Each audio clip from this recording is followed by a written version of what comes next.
వృషభ రాశి వారు మాఘ పంచమి సందర్భంగా ఎలాంటి విధి విధానాలు పాటించాలో ఈ వీడియోలో సవివరంగా సంపూర్ణంగా తెలుసుకుందాం. వృషభ రాశిలో ఏ నక్షత్రాలు వస్తారుగా కృతికా నక్షత్రంలోని 2, 3, 4 పాదాలు, రోహిణి నక్షత్రంలోని 4 పాదాలు, మృగశిర నక్షత్రంలోని 1, 2 పాదం కలిపితే వృషభ రాశి. చాలామందికి డేటా బర్త్లు లేనటువంటి వారికి పేరు యొక్క మొదటి అక్షరాన్ని అనుసరిస్తూ ఆ రాశిని తెలుసుకునే ప్రయత్నం చేద్దాం. ఈ ఉ ఏ ఓ వా వి వు వే ఓ అక్షరాల వర్ణం వృషభ రాశి జాతకులే. వృషభ రాశి యొక్క అధిపతి శుక్రుడు.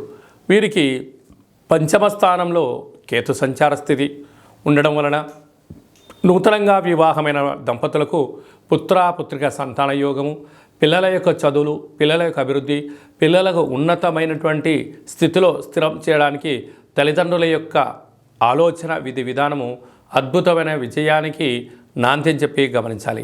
అష్టమంలో కుజుడు శుక్ర సంచార స్థితి.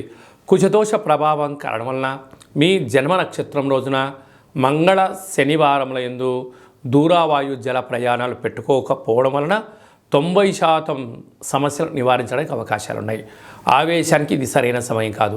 ఆలోచన, జ్ఞానము, ఆధ్యాత్మిక చింతన యోగదాయకం అని చెప్పి గమనించాలి. భాగ్యస్థానంలో రవి బుధ సంచార స్థితి కారణం వలన బుధాదిత్య రాజయోగం.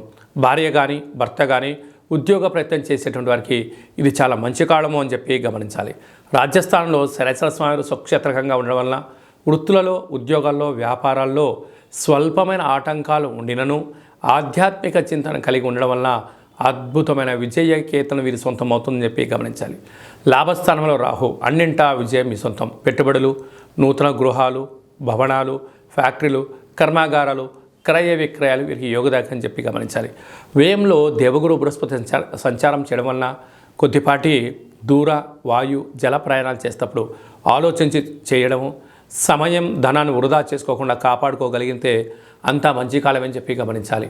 హోటల్ వ్యాపారస్తులు, స్వీట్ వ్యాపారస్తులు, సాఫ్ట్వేర్ రంగం వారు, రాజకీయ రంగం వారు, వ్యవసాయ సోదరీమణులు, స్కూల్ టీచర్సు, అడ్వకేట్సు, న్యాయవాదులందరికీ కూడా ఇది చాలా మంచి కాలము అని చెప్పి గమనించాలి.